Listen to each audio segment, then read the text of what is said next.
What's up, party people? It's Keys Dan with RadioWhat.com, DJLittleRock.com, coming to you live and in living color from the Radio What studios. And this is my podcast, What Makes You Famous? It's an extension of the RadioWhat.com internet radio station that I've been running for quite some time. And if you need DJ services, where do I always send you?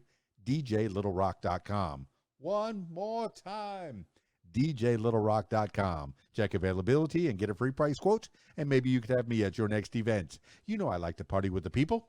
The people need to be entertained. Are you not entertained? Make your next thing a big one. Today on the program, speaking of entertainment, I'm talking to Rick Stone. Rick Stone? Yeah, you've heard that name. Oh, you want to know more about Rick Stone? Well, stick around. You're going to hear more about Rick Stone in the next few minutes.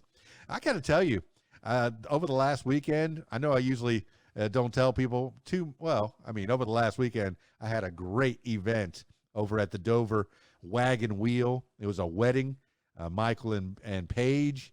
Oh my goodness, what a beautiful wedding. If you are anywhere in the Dover, Arkansas area, anywhere in Arkansas, and you're looking for a venue, I encourage you, check it out. There's some beautiful people. They live right on the premises, but it's a kind of a barn that they got all decked out with nice wood, and it overlooks a mountain. So there's like a ridge, and it's gorgeous. They had their ceremony outside overlooking the ridge. Couldn't have asked for a better day. So beautiful. Oh, my goodness. And then the reception, I had the little system for the ceremony part, and then the big system I had for the reception. And my goodness, they had a few songs picked out, and they said, well, they can request and you could pick out a few. They just kept dancing and dancing. They had a good time. And then as soon as they figured out I had karaoke available, oh my goodness, the party just opened right up.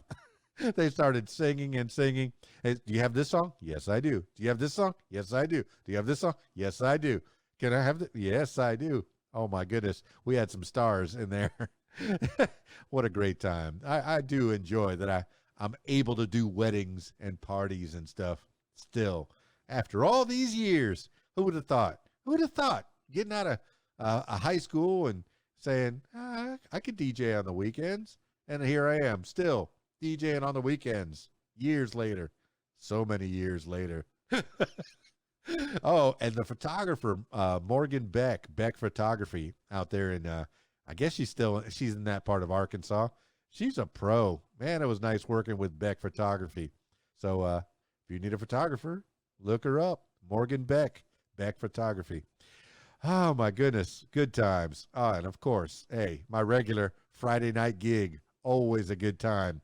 This week's shows, my one public show over at the Rab in Conway, Arkansas, Friday night. Oh, I'm looking forward to it. It's my regular Friday night video dance party karaoke jam. Yeah, I said karaoke. You're the stars of the show. They got a full bar. The kitchen's open. Pool tables. They got a pool tournament on Friday night. So if you want to try your hand at playing pool, I encourage you to check out the Rab in Conway, Arkansas. Such a good time. Starts at 8 p.m. and goes till 12:30 in the a.m. That's Friday nights. That's where you'll find me usually. It's nice to have a regular gig. It really is. Where I get to party with the people. But, you know, Saturdays are always made for weddings and parties. What do I have this weekend? Oh, I got a wedding this weekend. Yeah. All right. Good times. Speaking of good times, let's get into it with Rick Stone. I got him on the Skype, so if you're listening to the audio version, I encourage you to check out the video version at youtube.com/user/Keys Dan. Skyping Rick Stone now.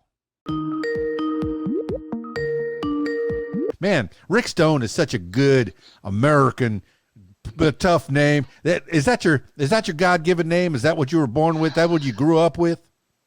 Actually not. No, it's not. When my wife and I got married, I took her last name.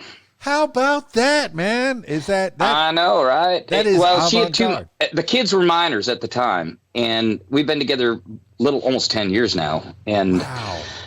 So it just made sense. She was willing to take my last name at the time. And then one morning I was sitting there scrolling through Facebook, you know how you do, in the mornings. And I saw something that Georgia recognized that a man has the same right as a woman to change their name to whatever.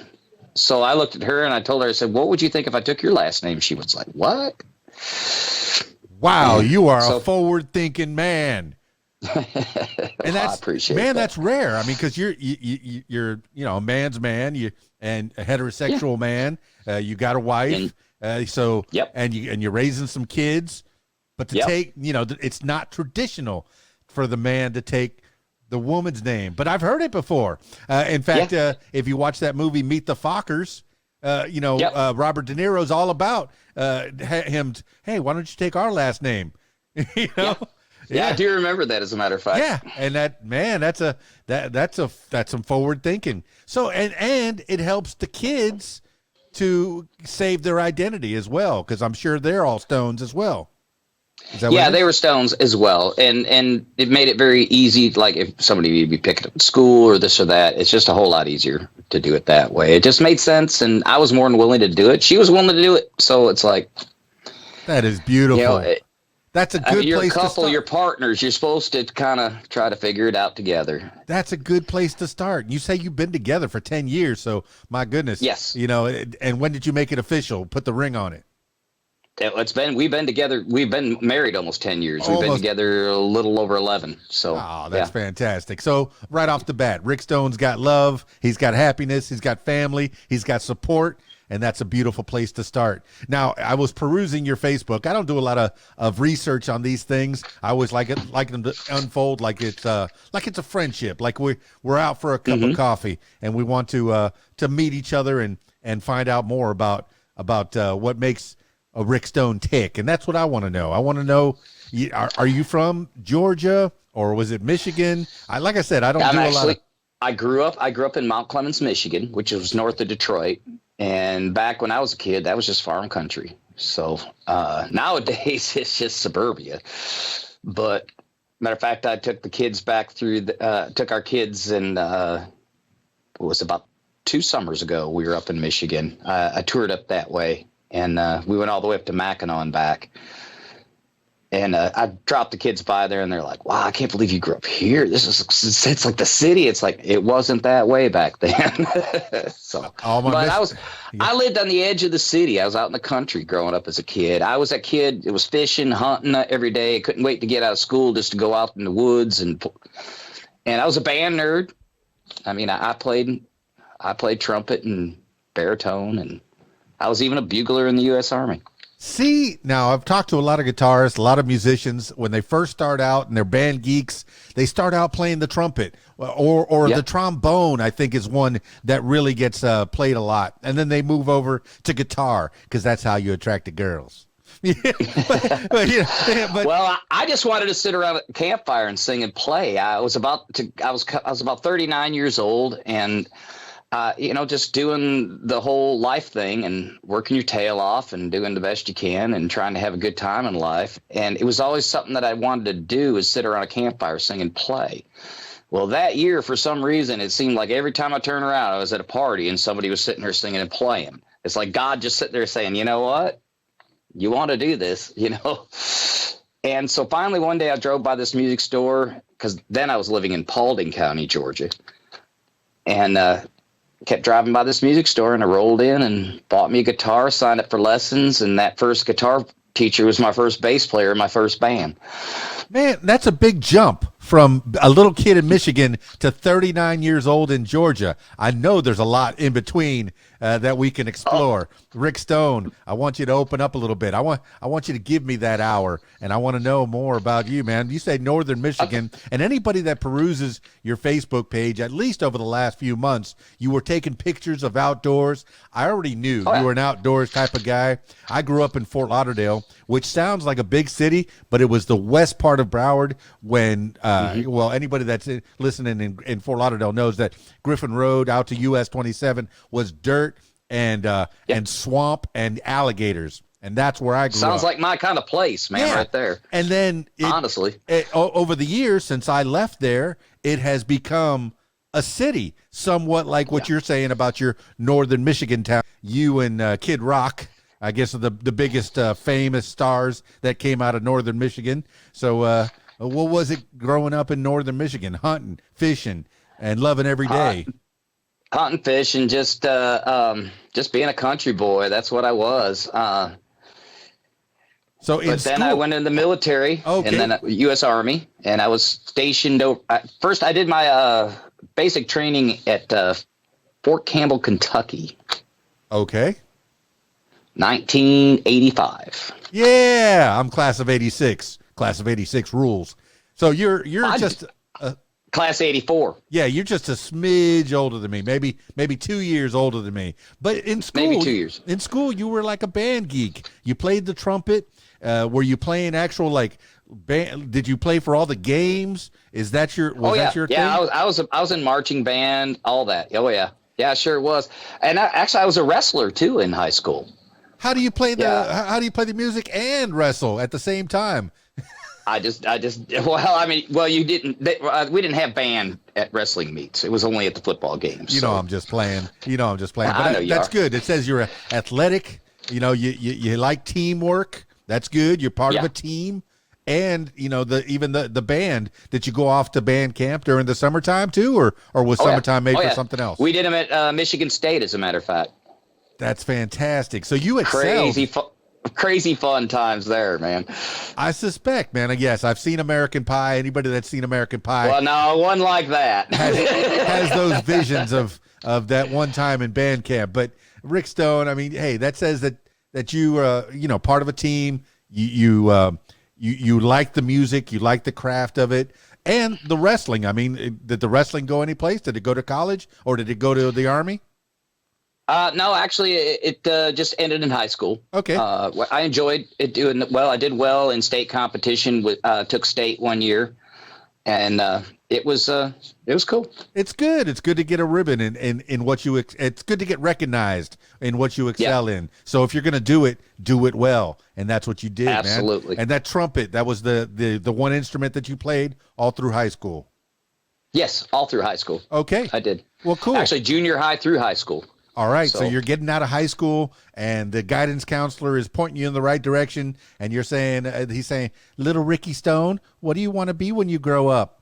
I want to be in the Army, be all I No, can be. actually, I went to college for a semester or two, and I just didn't. It didn't agree with me Well, much. what did you And, want to be when you grew up? I've been to college a bunch of times. It didn't take that well. I went to art school for a while. I was at the Center for Creative Studies in Detroit, and I enjoyed going to art school. Were you a But I drawer kind in of school? realized that, man, if this is what you're going to do in your life, this is going to be a real struggle. You know, I mean, this is going to be financially a real struggle. And so that didn't appeal well to me. Yeah, you think about Vincent van Gogh. He sold one painting his whole life. That's Vincent van Gogh. Yes. Wow. Yeah, you know, that's lofty. I mean, even and then you went and became a musician, which is another type of starving artist as well, or it can be. Absolutely. But it can be lucrative. Well, it can be. I mean, it's a business like anything else. Like today, I love what I do, Yeah. but it is a business too. Oh yeah. But okay, so you went into the Army. What was your job in the Mm-hmm. Army? What did you do to be all you can be? Well, I was actually a 36 Charlie, which is a cable dog. I ran communication lines, all the cable wiring and everything else, telephones, basically combat phone technician.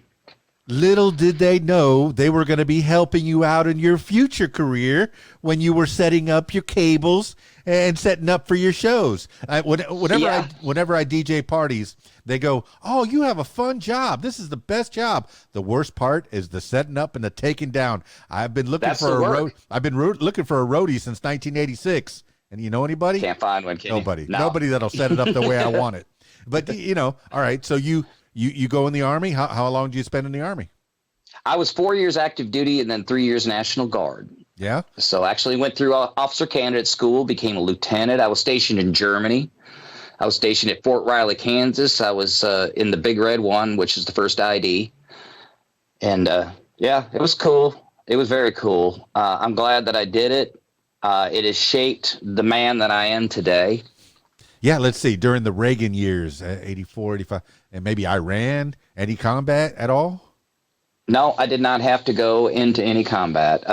When the Gulf War started, I was in officer candidate school, and 5 of us actually went to DOR to go with our units that were going to deploy. And I'll never forget, our senior TAC officer came in, and here's this captain that's been riding our tails real hard for a good long while. And he just takes and sets his hat down, and he looks at us. He says, right now, I'm not your TAC officer. He says, I'm telling you, I'm proud of all y'all. He says, but the U.S. Army needs you to finish where you're at. We've already weeded out what we don't want, and we want y'all to stay. Oh, that's beautiful. He said, now, I can't tell you that I can't make you. He says, but please stay. U.S. Army needs you. Now, when you enlisted, did you enlist as a buck private? Yes, I was. I was a buck private. And then so I went buck private all the way up to staff sergeant up to lieutenant. Once again, excelling. You went from enlisted man to an officer. That tells me a lot about you. That tells me a lot about your personality, that when you go to do something, you do it right. You go to excel. I go hard. I go real hard. And sometimes obsessive compulsive, you know? No, well, hey, look, a lot of people have addictive personalities. I think I have an addictive personality, but thankfully I've steered it away from drinking and drugging and any of the hard stuff, to where I put my addictive personality into, wanting to do more podcasts, wanting to excel in my career. And that it looks like you've steered yourself in that way. And the Army may have been the right fit for you because, college, hey, maybe you spend your wheels a little bit and you figure out that art, maybe, the chosen few will go to Disney or Pixar and make, bucks, make a living. But the majority going to be starving artists.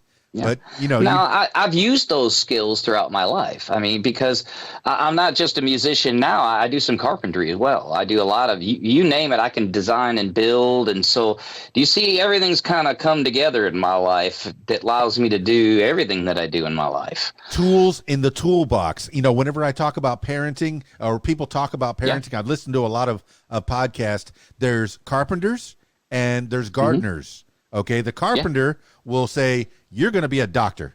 You're going to be a lawyer, and they will steer you in that direction. You will be always heading for that job. That's where your parents want you. But when the parents are gardeners, they give you tools. They give you cultivation. Here's a trumpet. Here's a hammer. Here's the Army. Here's a paintbrush. Here, try this. They give you lots of tools. They cultivate, and then you build the man that you become. Rick Stone, you're heading in that direction, man. We're unfolding. You're peeling the layers of the onion here, how you became who you are. So carpentry, did you learn that in the Army a little bit, or where did the love for carpentry? Well, that was something in my family growing up. We never hired anything done. So when something needed to be done, you could bet my brother and I were up on weekend mornings, and we were helping my dad, getting language lessons, as we used to call it. Okay. So I learned how, so in the military, I did some carpentry and some repair work and this and that, but it wasn't my main focus at all. It's always been something that's been there throughout my life, but it's always been something I can always fall back on and do. Well, that tells me a little bit about your family life growing up. You had the dad that was teaching you what he knew, the skills that he had. Was he a carpenter as well? Was that his job? I learned most of that stuff from my uncles. Okay. So uncles. So a lot of my influence in my life comes from amazing aunts and uncles in my life. Okay. And mom, dad, what were they teaching you? Let's just skip that. Okay. Hey, that's an American family. I got the same kind of deal. I understand. But so you grew up, you learned some skills. Not just from your family, from your school, from the Army, even a little bit from the art school.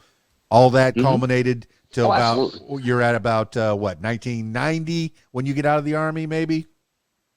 Yeah, I got out 92 when I got out. 91, something like that. 91, I believe it was. All right, you got some skills. Time flies, man. Hey, it does. Man, you believe that's 30 years ago already? Dude, I still think of the 90s as 10 years ago. I still, hey, 10 years ago, back in 90, Nope. 30 years. So yes, we are getting older, but we are getting wiser, and we are learning more Trying every to day. anyhow. And that's what people are doing. They're learning more from you right now. So Rick Stone, 1992, you're out of the Army. What's a Rick Stone going to do? Are you still in Michigan, or where are you going? No, actually, I was in Georgia at that time. I had met my first wife, and we got together, and I was living in Ackworth, Georgia. Ackworth. And I was doing carpentry, just trying to raise a family. Yeah. You know what I mean? Yeah. How many kids you got?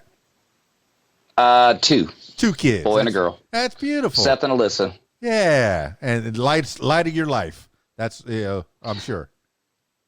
Yes. All right. So that's how you got to Georgia. And then you're in Akron, Georgia. Where's Akron about? Ackworth. Ackworth is north of Atlanta. North of Atlanta. I've been to Atlanta. I've been, I went to Stone. I'm sorry to hear that. Well, no, I went to Stone Mountain. I know that's somewhere around there. When I was a kid. No, it's cool. Stone Mountain's really cool. I saw the laser show, and I thought that was the coolest thing. I think I was 13, 14 years old watching this laser making the horses all move around. That was great. But putting you on the walking tour, Ackworth. Is that it? Mm-hmm. Okay. You ever heard of Lake Altoona? No, but I'm putting it on the on the What Makes You Famous walking tour. If you were the tourism guide, what is there to do in Ackworth? Well, back then, hunting and fishing. Now it's suburbia. Well, okay. So yeah, things are spreading out, man. Again. Yeah, because I mean, then it was 39 miles north of downtown Atlanta, and back in the 90s, it was where I was living in North Paulding County. I mean, I could literally just walk out my door. I lived in a little subdivision. Okay. Off Cedar Crest Road, and I could literally, the builder owned like 60 acres across this little creek, and he gave me and a couple of the other guys permission to hunt over there. So we'd hunt, fish, and just have a good time. So that is fantastic. It's nice when you can just walk out and do it. See, I'm a city boy myself, born and raised in Miami, Florida Keys, Fort Lauderdale, city.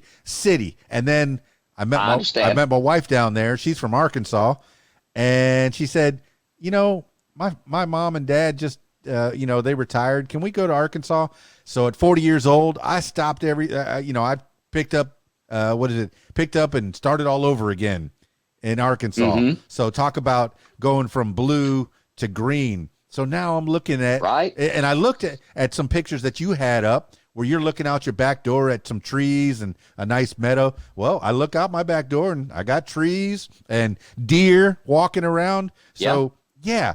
But you said something about you said something that's, Cedar Lake Road. That sounds like a country song there. Or Cedar Crest Road. Cedar Crest. That sounds like a country song. That's something you can write. Let's get into, after you're still doing carpentry, but okay. Years go by, you get to your 30s, 30, 31, 32, 39. I got to my 30s, and then here's something crazy I did for a while. Please. I was a personal assistant to a multimillionaire in Atlanta. No lie. How I met the man is I built his deck. Well, we became friends. He realized, this guy's really smarter than just a carpenter. He knows how to use computer. And this is back in the day. A lot of people were just starting to even think about. Most people didn't have home computers. Yeah. And I had a home computer. So it's like, he's like, this guy's smart. And he's like, he can. So he finally told me, he says, I watch you around all the time. So I'd work on his house some. I'd take care of his whole life, pay his bills, everything. And as a result, I got to fly around in Gulf Streams to Miami, Fort Lauderdale, the Keys, all the places. Yes. You didn't come by and say hi, man. My grandma's still down there. I didn't know you then, brother. I would have. My grandma's still down there in Key Largo saying, come home, son. And I say, I do miss the ocean so much, man. But yes, it's so weird how that happens. I met up with a dude and I ended up being his driver for a while. And I was just driving him to his dry cleaning, driving him to various different meetings, taking him to the grocery store. The guy just wanted a driver. I guess maybe he didn't have a license or something like that, but I ended up being kind of the same thing. It's weird how that works, man. But do you still know the gentleman, and you still keep in touch? Well, he passed away. Okay. He passed away. He had a fancy for Jägermeister. Okay, well, I mean, hey, that happens, and hopefully, you seek help before it becomes a problem. Well, he didn't. He never did. So he didn't make it. Well, I'm sorry to hear that. So all right, well, that's a unfortunate. cautionary tale right there. And I work at bars and clubs, and so do you every weekend. Oh my God, yes. And a lot. Yeah, and being from the Florida Keys, people drink for a living down there. That's what we used to say. Keys critters, because they went from bar to bar, just kind of crawling around. But yes, hey, drink responsibly. A message from What Makes You Famous and Rick Stone. Absolutely. Yeah. Absolutely. Have a good time, y'all. Yeah. I mean, please. I mean, life's short, but don't do it to the point where you're just wrecking your life. I think Kevin Smith says, handle your high. You can do pretty much whatever you want. Just handle it, man. Don't go crazy. Just handle it. Yeah. All right. So absolutely. You were a personal assistant. That's a cool little tidbit, a little fun fact about Rick Stone. But you got. Yeah, I did that for about 5 years. So, and then I got out of that. I did some project management for a while for various companies, and then what's a project? The economy just took. Well, project management in construction just runs. You have superintendents working for you. Okay. But you oversee it all. You're logistics on everything. You're handling the budget, acquisition, everything. Rick Stone, you are a smart guy. On schedule. You're a smart, very responsible person. That is fantastic. I try to be. No, you succeed. If people are putting you in charge of projects, I mean, how big are these projects? Is it a house or a bridge, or what are you building? One company I worked for in Atlanta, we didn't do nothing but kitchens. And at one point I was doing about 1.5 million. I carried around on the books with me as far as what I had jobs out there in the field running. So that's pretty responsible in itself. I know if somebody messed up my wife's kitchen, there'd be hell to pay. I want to tell you, that was a tough job, because all you're dealing with people in the most sensitive room in your house. Yeah. I mean, a lot of people pick a house for the kitchen and maybe the bathroom. Yeah. But mostly the kitchen. That's where all the magic happens. Kitchen's number one. Has to be. And that's a very responsible job.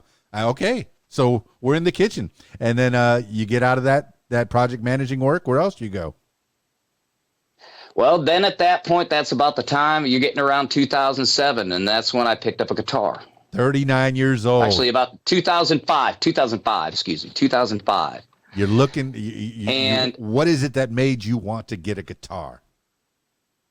I just kept going to parties for about a year. Every time I turned around, there was somebody singing and playing, and I'd sit there and listen. I'd be sitting there having a beer, talking to my friends and everything else, but I'd always be thinking to myself, man, how cool is it to be able to sit and do that? How can you ever be bored in your life? You can be an old man and entertain yourself with that. Yeah. And that's all I set out to do. I wanted to be some guy that when we came to a party, just pull out the guitar and play a few, you know what I mean? Well, that's all I wanted to do. I'd probably be Bluto, John Belushi, when you sing, I gave my love a cherry. That, and I smashed the guitar. Smash it. No. I would not smash it. I would be sitting there enjoying Rick Stone playing, sitting on the stairs. So, all right. But you picked up the guitar. I mean, but once you get the guitar, you got to learn how to play it. How does a Rick Stone learn how to play guitar? Well, I took lessons at Paulding Music Center. It no longer exists. Oh, yeah. But it was around for quite a few years. I actually managed the place for a little while. Rick Stone, man, you're all up in it. I always seem to get drugged into these management jobs, man. But you're all up in it, man. Once you go, I'm going to take lessons. No, I'm not just going to take lessons. I'm going to manage the place. So, you know, I ended up running the store for a while. So, but yeah, and then finally they just couldn't keep enough business going because it was a small store, but it got me started. I bought my first PA there. I bought, that's where I got everything going. And I started playing the VFW in Ackworth, Georgia. Okay. They paid us $50. Okay. You There's say three us. of us in the Okay. band. Okay. Well, what kind of instruments here in the band? I had a harmonica player, mandolin player, and then me on guitar. Where's the percussion, man? Where's the rhythm section? Well, we didn't get there yet. Well, how are you doing rhythm? Was it computerized maybe? No, I'm just playing rhythm on guitar, and then okay. the other two instruments we're playing. Three of us are playing together. We're just playing as a little trio, and I'll never forget one night. This is back when I'm first learning how to perform, how to do any of this mess. You know what I mean? Let alone just get over the butterflies of being in front of people and doing that. Well, one night we're stinking up the place pretty bad. I mean, it was bad. We're not, I mean, we're probably like week 3 into this mess, and they're paying us $50 and giving us free liquor. That's what we get to do. That's not a good deal, man. A drunk entertainer is a bad entertainer. I get people that offer me drinks all the time. I go, a drunk DJ is a bad DJ. Don't do it, man. Yeah. All right. So VFWs are great, man. I play them all over the state here.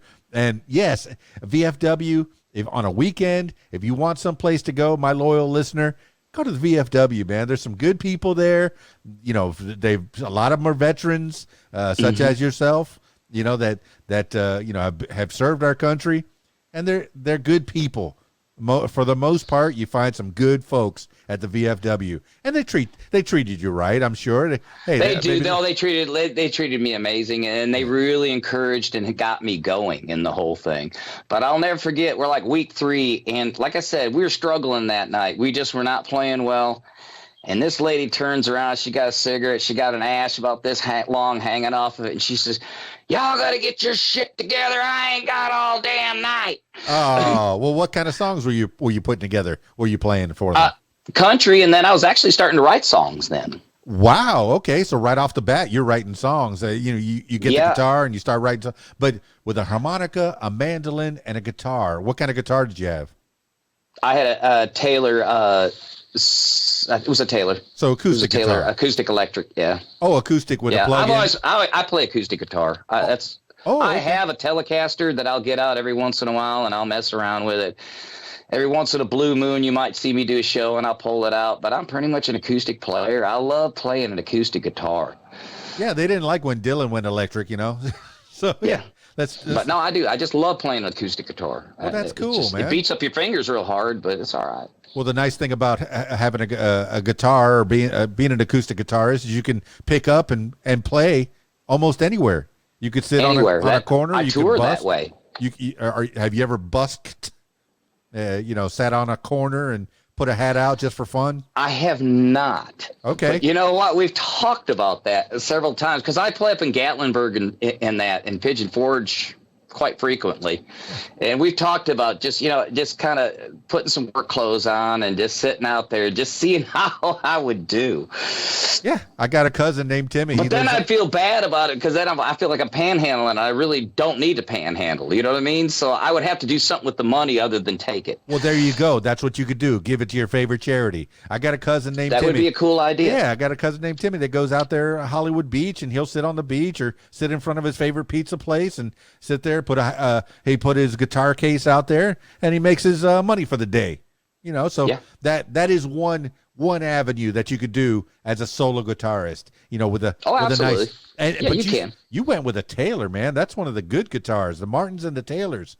You could spend some good money, but that's what people got to know. When you're getting into the entertainment business, you got to spend some money. You got to put some money into your equipment. You do. I mean, and learn how to use it. That's the other thing. Now, do you read music as well? Yes, I read music as well. Wow. Okay. Because there's a lot of guitarists that I talk to that know maybe tabs or they play by ear, but you can read music from way back in the trumpet days, And did that I translate? learn how to do it in school. So Did that translate pretty easily into the guitar? yeah, but then I really play by ear though. You look at you. Okay. So All right. Well, there's the bugling. You know what I mean?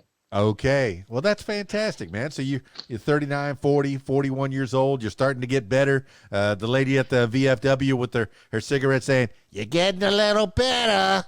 Yeah, she did. We won her over finally. We did. We won her over finally. But we did that for about 5 months, and then I started playing some other places, and then I fell into an open mic up in Cartersville with Steve Fisher. Who's Steve Fisher? Huh? Who's Steve Fisher? Steve Fisher is out of Cartersville, Georgia. He's a singer-songwriter. Okay. And he used to host a lot of open mics. He doesn't do that anymore. Okay. He's kind of he every once in a while you'll see Steve out somewhere, but I saw him at Rocco's last time I played there. He came and he was hanging out with the band that was gonna play after me, and he said I needed to catch both y'all. Well, how did Steve, it go into Steve really kind of showed me the ropes, and that's when I met really my first band that played with me really got going, and that was Shaun White, Joe Smalley, and Steve Mounts. And these guys, that's when I really started to get into it. I mean, we played Wild Bills, when we played Wild West, we played Swallow at the Holler. We did some cool stuff. And I'm trying to put all this on the walking tour. So give me an idea of where these places are and what towns. Canton, Roswell, and let's see, Wild Bills it's no longer there. All those million places no longer there. Well, I'm glad you're giving credit where credit is due. You're giving shout outs to the band that you started off with. I was going to ask you, when you went to the open mics, how did that expand your musicianship? And you already told me you met up with some of the people that you started off playing with. What was the name of the band when you started out? It was the Rick Byers Band. Rick Byers. Now, I did notice on your YouTube you have videos attributed to the Rick Byers Band, and it was some good music. And was that first song that you have on there from September 10, 2017, I Never Started Drinking? Is that your original song? Yeah, it's my original song. I actually recorded that in Nashville. Frank Green produced that song. I know you've heard of Frank Green. Well, no, go ahead. Go ahead. Tell me about Frank Green. Frank Green, I believe at last count, has well over 30 some Grammys. Yeah, and it's nice to be recognized. He's worked with everyone, and an amazing man. My wife and I got to spend a better part of a day in his studio, and what an amazing man, and gifted and talented beyond measured. How does a Rick Stone get together with Frank Green? How did you happen to get together with him? How did that happen? My bass player, Dave Hasty, at the time, had recorded with Frank Green in the probably 20 years prior, or at least it was a good while prior. So he had already had a relationship with Frank Green, sent him some demos, and Frank was like, hey, yeah, I like what I hear. Let's send me some stuff and we'll get going. So we did 3 songs with him. How are you recording the demo? Do you have the little tape player and you just kind of record into it, or record into a phone? How do people do a demo Well, these actually, days? this is what I was first trying to learn on the computer, how to record. So up here, I have a recording studio. This is where I'm talking to you from, is my recording studio upstairs. And it sounds fantastic. Right off the bat, I already knew you were a pro. You had your headphones in. Even, I don't even know if you have a mic, but it sounds beautiful in my ears. I love it. The microphone is in the earbuds. So look at you. That's why you sound so good. All right. So I knew you were already audio visual geek, but tell me. Yeah, I'm a nerd. I'm definitely a nerd. Well, I mean, so you were setting up, and you say you already got a PA from that first place. But you're setting up your shows? Like I said, we played a lot of places. I mean, that's when I first started playing up the area close to where I live now. I was playing in Dalton. Dalton, where's that? That's just south of Chattanooga. And that's Tennessee. Dalton, Georgia. And Chattanooga's Tennessee. I don't live but 30 some miles from Chattanooga. 35, something like that. My mom just moved away from the Florida Keys. They've got a place just south of Nashville, somewhere in Tennessee. But yeah, I need to get over there. They're building a log cabin now, so that's where she wants to retire, in the forest, somewhere in your neck of the woods. So yeah, I think that's a great area that you're in, and it's real country, man. It's inspirational.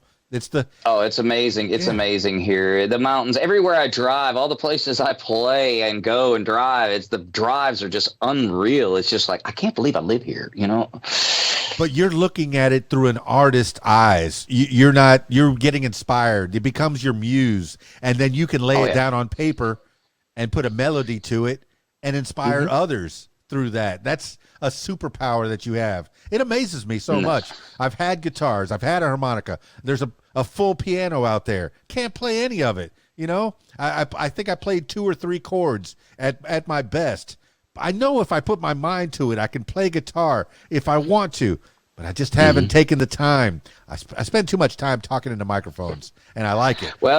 Well, that's what you enjoy doing. I so do. There's your art. So there's nothing wrong with that. I do. So you have your art form. I mean, and you're an amazing person to talk to. So there you go. You're cool. All right. So Rick Stone, you not only when did you start building up your own equipment and your own ideas? How did you learn how to record your own music? Really, a lot of it was on my own. Trial and error, different recording programs. Matter of fact, I still have my first recording computer sitting over here, and I still use it from time to time, just because there's things on there that I can't do anything else. And I know it sounds weird. It's this cheap program and everything else, but there's things you can do on there, and there's things sometimes I hear and I want it in there. Well, I mean, give people ideas. Once you get to a certain age, we teach the next generation, and primarily this is a learning podcast. I like people to learn from you, Rick Stone. I mean, when you're going to record something. My first interface was a Tascam interface, which is a 2-channel interface. So that allowed me to record 2 channels at a time. Now, it didn't mean that necessarily that's all I could do. It just means at one time I could do 2. Well, now I can do 16 up here. I was listening to so now I'm using Pro Tools, the same software that Nashville uses. Okay. So it allows me to very seamlessly work with people in Nashville, because I work with studios in Nashville sometimes, and also I work with a studio in Terry Parker Alien Studios out of Chattanooga. He's a good friend of mine, and we've been working on quite a few projects together the last few years. Once again, giving credit where credit is due, and knowing that you're part of a team. It impresses me that that you cannot do it all by yourself. So you. No, I can't do this all. I've worked with Promotion LLC I know you saw some of the videos, and I need to give some shout outs to people. I no longer work. They no longer handle my day-to-day promotion. Dan Seals with GeorgiaCountry.com handles all my promotions these days. But I work with Promotion LLC out of Knoxville. They did some videos for me. They did some really great work, and we'll do some more work in the future again. It's just I kind of felt I needed to go off on my own and do my thing. I actually want to go ahead and do my own music video. Well, I mean, I'm looking. I direct, I film it, I direct it, I edit it, I do all of it. Now you're taking me to the opposite direction. You can do it all by yourself. You don't need anybody.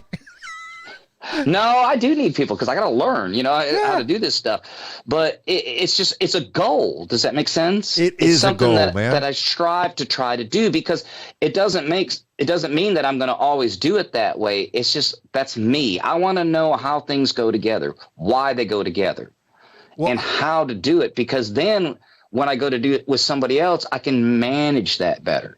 It makes you that much more valuable, especially when you do build up your recording studio to where you can start recording other people and start producing other people as well. You have some songs under your belt, and I can tell that you have a team that's been recording you. Even that video from 4 years ago, Rockin' at the Rodeo, it looks like a professional team came in and did a whole live music video of you. It's so cool. Most people, you'll see it, it's a camera phone. It's a camera phone.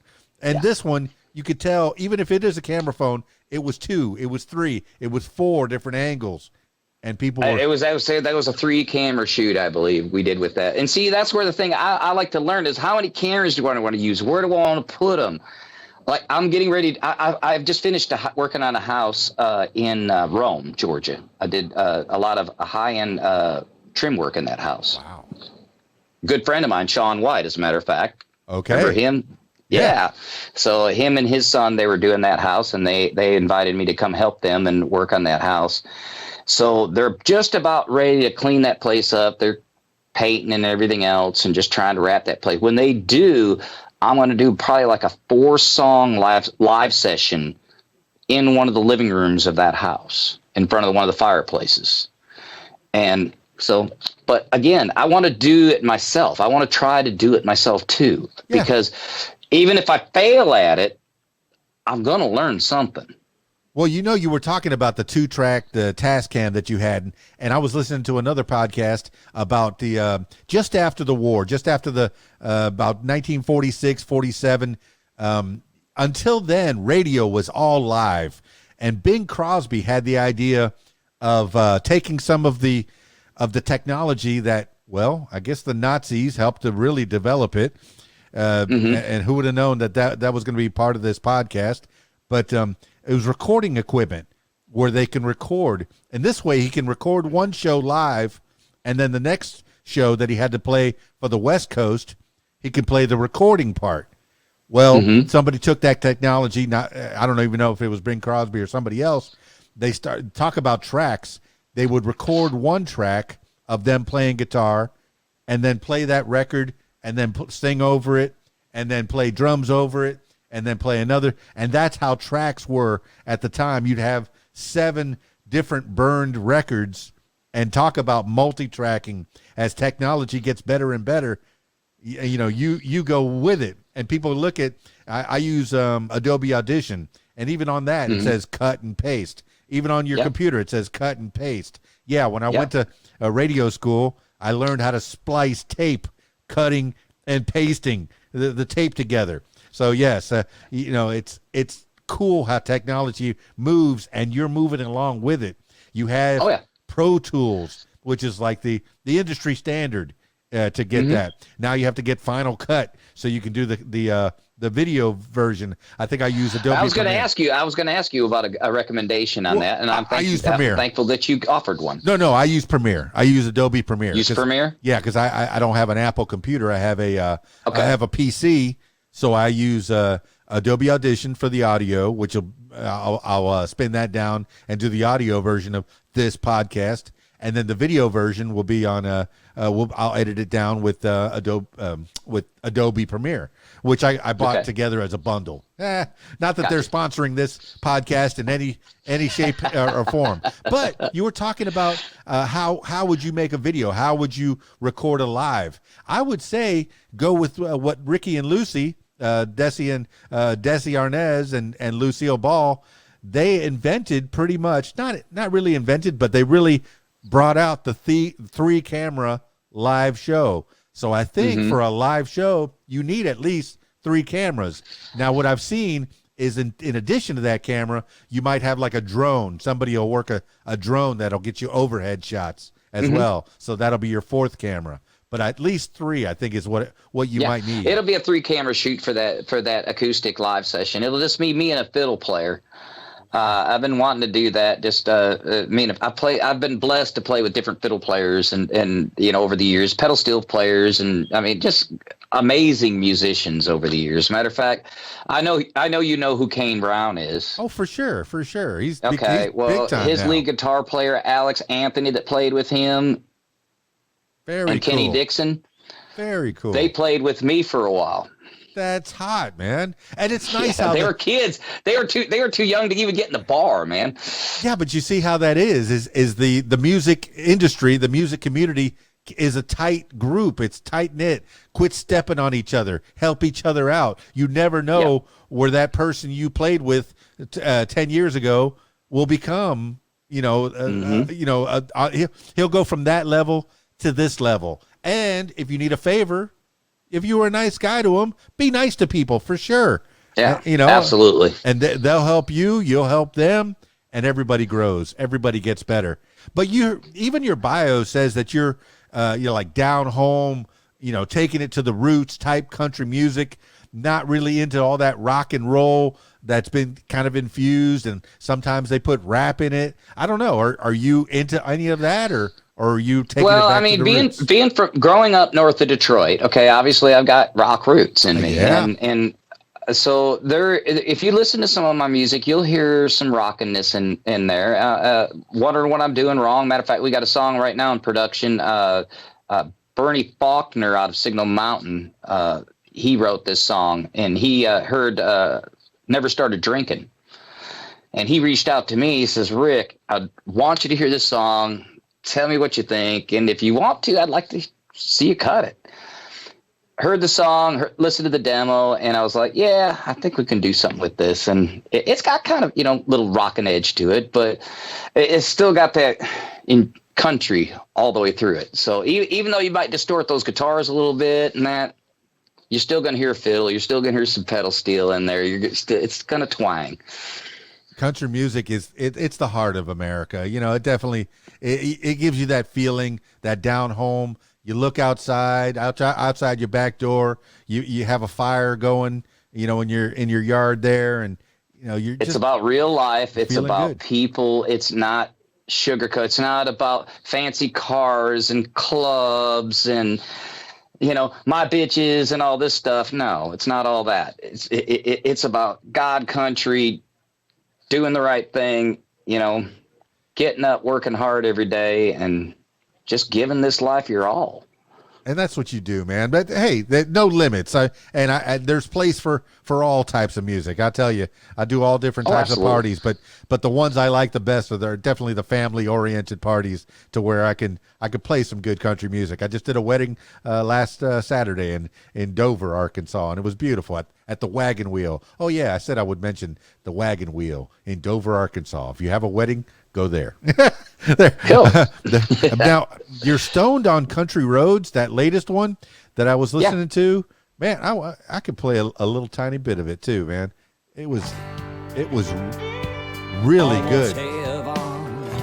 West Virginia, Blue Ridge Mountain, I mean, everybody knows that song. But you put I got a lot of compliments out of that one. I've been really working heavily on my own tunes and just been immersed in writing and finally I was like, I just want to cover something.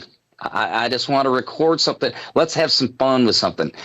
And that's what I ended up jumping on. I just said, I had a buddy of mine down in South Georgia tell me, he says, man, you ought to just record that song. And it's part of the soundtrack of my life. I grew up in the 70s. I was a kid, in my loving Chips and I guess Knight Rider and Dukes of Hazzard, I guess back then. Oh yeah, Dukes of Hazzard and Happy Days and Laverne and Shirley and yeah. Oh yeah, that's where I grew up. Yeah, man. We're dating ourselves hard right now. Hey man, before I was 50 years old, I thought, well, maybe there's always a shelf life. And then as soon as I turned 50, I screamed it from the rooftops. I screamed it from the mountaintops. I'm 50. Yeah, it doesn't matter. It's like what I do. People will say, oh, you're too old to be doing what you're doing. It's like, no, I'm just having a good time. I can't believe I get to do what I get to do, and just travel and I love going into new places. Like the last tour I did in South Georgia, I played 4 bars down there. Okay, never been to any of them. Yeah, and had a ball.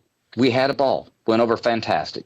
Yeah, and it was just like there's a lot. It's just so much fun to do that.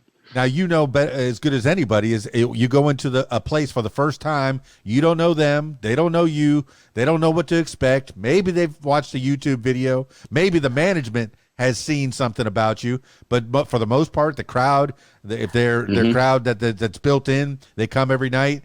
Oh, who's this Rick Stone? Huh? He better be good. And that lady in the corner with her cigarette. Better have his act together.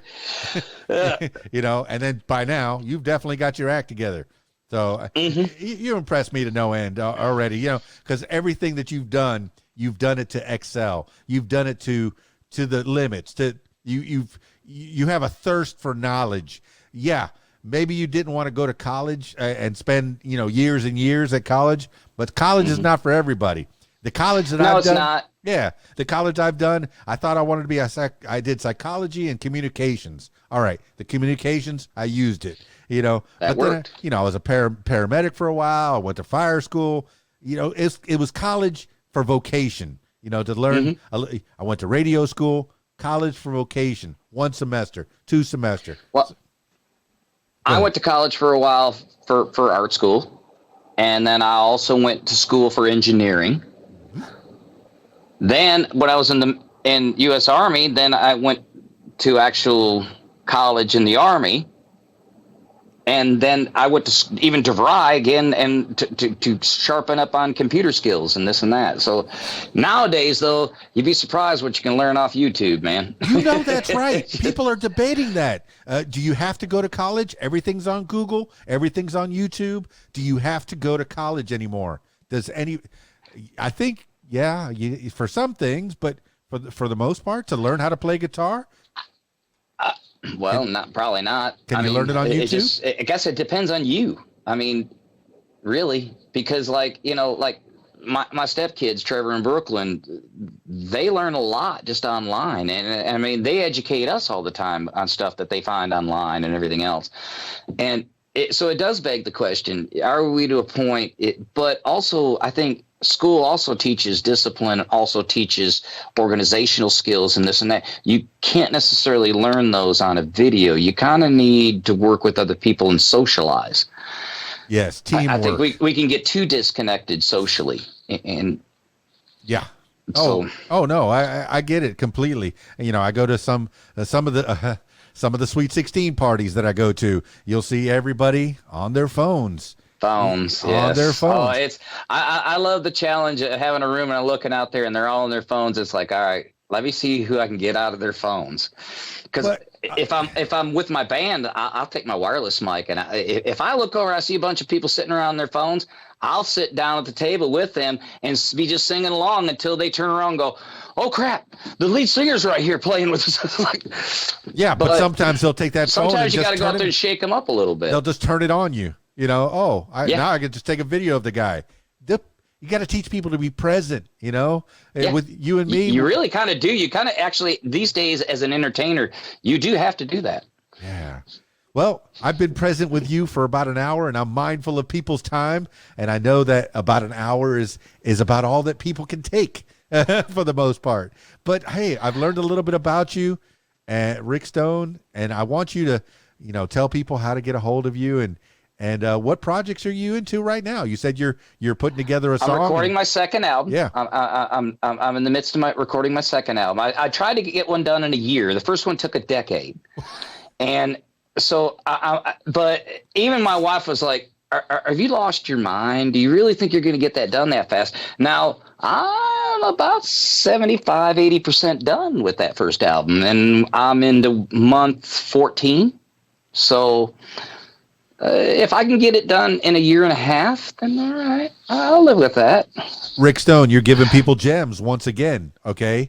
You're letting people know that the first album, sometimes it takes a lot of time. Sometimes it takes 10 years for that first album. And if you're signed on with a record label, they want that second album in a year or two. So you got to come up with that magic that you've been working on your whole life. Yeah, it's not easy. I love it. I'm right now, I'm to the point of recording songs. I'm into a third album. That's the truth. So I'm just really having a great time. And it's just, I can't believe that I've gotten this much material together, and I can't believe how much I'm continuing to write. Well, so it just blows my mind. When people go to a Rick Stone show, what can they expect? Is it going to be 50-50, originals and covers, 75-25, or is it all? It just depends on the venue. It really depends on the venue where I'm at. Some venues you'll see me 50-50 and even stronger, higher, more originals. But a lot of times you'll hear 2-3 a set, So I like to throw them in there, tee them up well, and throw them in there. So, because it just depends on where I'm playing.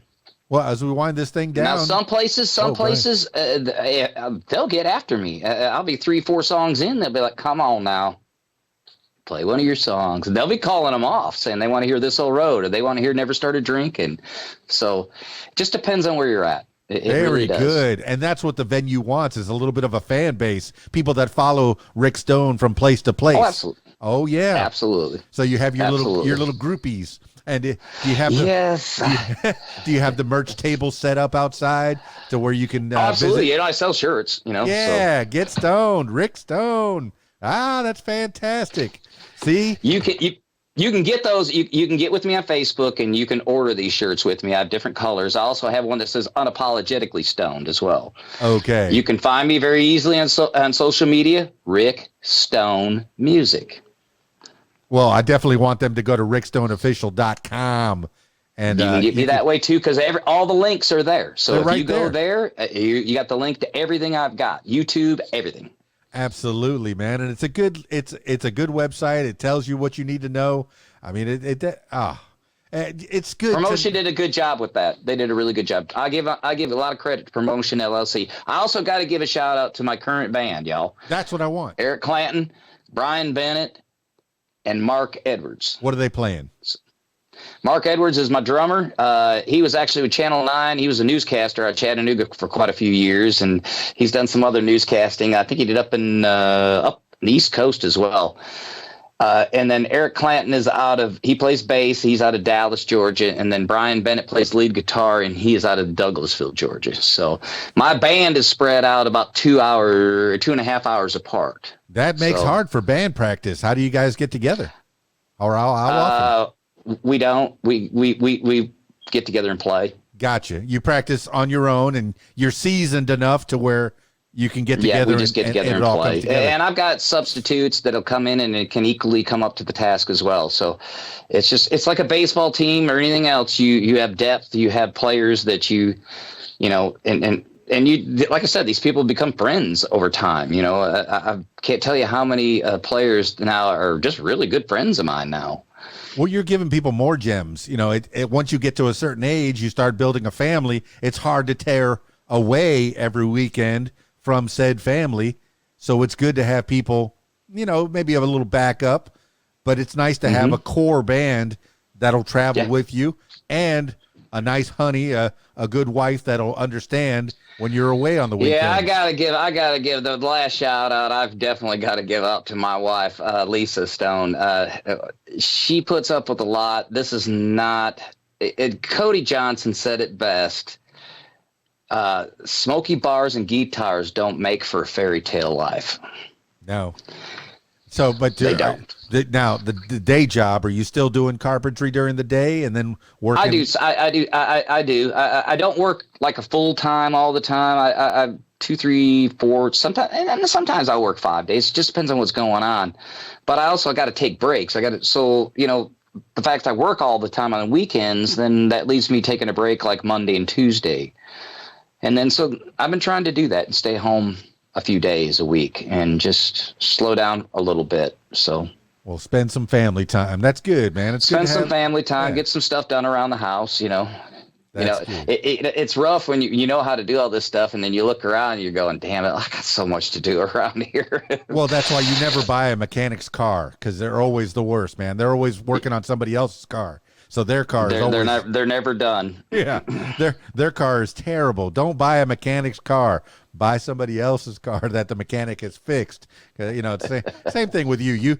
You're the kitchens that you have worked on as a job probably look immaculate. You know, probably look wonderful. Well, I mean, we've done a few bathrooms in this house, and we've done some amazing work. My wife is very creative, and she loves the fact that I'm creative. So she'll come up and say, "Well, what about this? And why don't we build it like this?" And I'm like, "All right, well, I guess we'll do it that way." You know. That sounds like a match made in heaven. All right. Well, get back to Lisa. I usually, let's see, if there's any other shout outs you want to give, or we already went through to find you at Rick Stone Official. Well, I gotta give a shout out. This weekend, I got to hang out with Thelma and Charles, and they came up to Sevierville this weekend. We got a hotel room, Saturday night, and we got to spend the day together. And it was just great that they got to come along and celebrate a pre-birthday party this last Saturday. So it was cool. Well, all right. Good to have family, good to have friends, and good to have good people to work with. And how are you? What are your plans for the future? Are you going to try to get yourself a recording studio, build that thing up to where you can? I do record some artists, and I do demos for folks and this and that. I don't really advertise it a lot, but people reach out for me from time to time. Just like, when there was a time I took a little time off performing, people knew that I knew how to run sound. I'd get a call and be like, "Hey, you come run sound for us Saturday night?" And I'm like, "Yeah, I run sound for y'all." But so even when I took time off, I was DJing even, because I had the equipment. People like, "Hey, we're having a party, can you come, DJ for us?" I'm like, "Yeah, okay, all right, yeah, I'll DJ. We'll pay you." It's like, "Okay, cool." It's a lot of fun, man. I can't believe I'm still doing it. It is a lot of fun. Yeah, I can't believe I'm still doing it after all these years. I'm like, maybe I should retire. Maybe I should stop doing this DJ stuff. And then I do a Sweet 16 or a prom or a school dance, and I'm still in touch. Okay. Yeah. We had a blast, and you always bring a little extra. You give them the lights, and you give them the videos and the karaoke, and just give them a little extra. And I'm sure if they go to a Rick Stone, they're not just going to get a little guitar. They're going to get a show. They're going to get a full show. They're going to get a show. You're going to get a show. I work very hard to try to touch and reach everyone in that crowd. When I walk around, even with the wireless mic, you'll see me walk off the stage, and I try to make a goal to shake everyone's hand that comes every time. Now, I don't always get there. Yeah. Because some people, this time I didn't get to you. Well, then they left. It was, or they moved over here and I didn't get over this side. It's just, so you just I try as an artist, I want to thank everyone. And because I do thank them, I can't believe that I get to do it. And I can't believe people are going, hell yeah, I want to come see him. Well, you already told me earlier when the crowd is not engaged with you, you'll take that wireless mic and you'll go engage them. So yeah, you already let me know that you're a showman, and the Rick Stone show is going to be good. Now, is that the name of the band, Rick Stone? Actually, it's Rick Stone and the Band of Brothers. Band of Brothers. How did Band of Brothers come about? Because of the Army? Well, because I used to always call all my bandmates brothers. So Mark turned to me one day. He says, "Why don't we just call it the Band of Brothers, Rick?"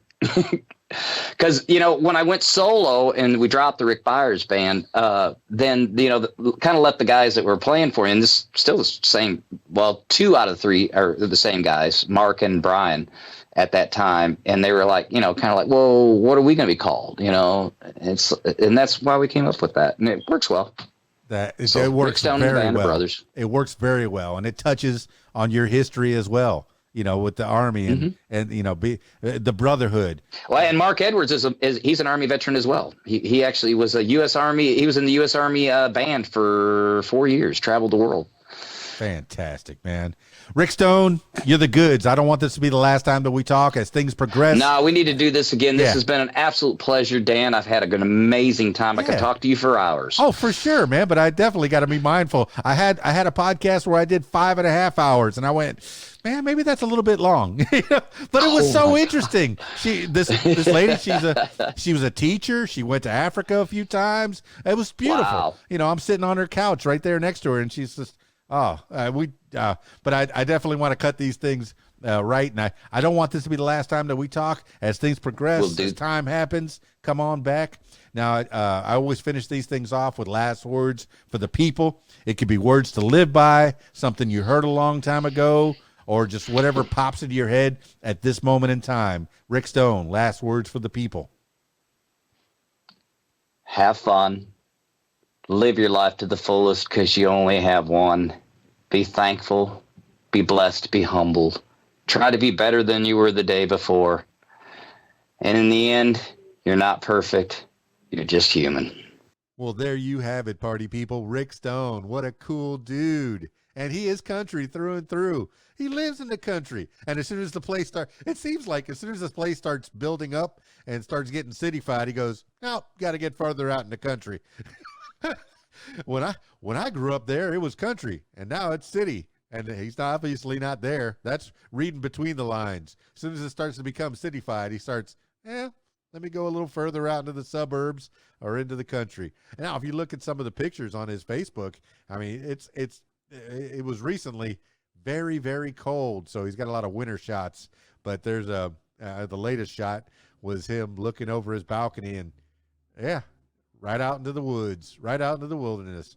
Just like when I look out my back door, I got trees and deer. There's a whole family of deer out there in my backyard. So I guess I'm in the country too. I'm a city boy. How did I get out in the country? Oh yeah, I love my wife. Okay. Hey, and he loves his wife, obviously. So that's a good thing. It's a good pairing. It's nice to have family. All right, that's it for this edition of What Makes You Famous. Rick Stone, thanks for coming on and telling a little bit about yourself and how you became who you are. I look forward to the next time that we chit chat. And I look forward to following you around on social media. I'll be stalking you. Now, if you, yes, you, I'm turning my attention to you. If you'd like to tell your story, I encourage you to give me a call, 501-470-6386, or email keysdan@aol.com. That's it for this edition of What Makes You Famous. It's Keys Dan, RadioWhat.com, DJLittleRock.com. Peace. I'm out of here.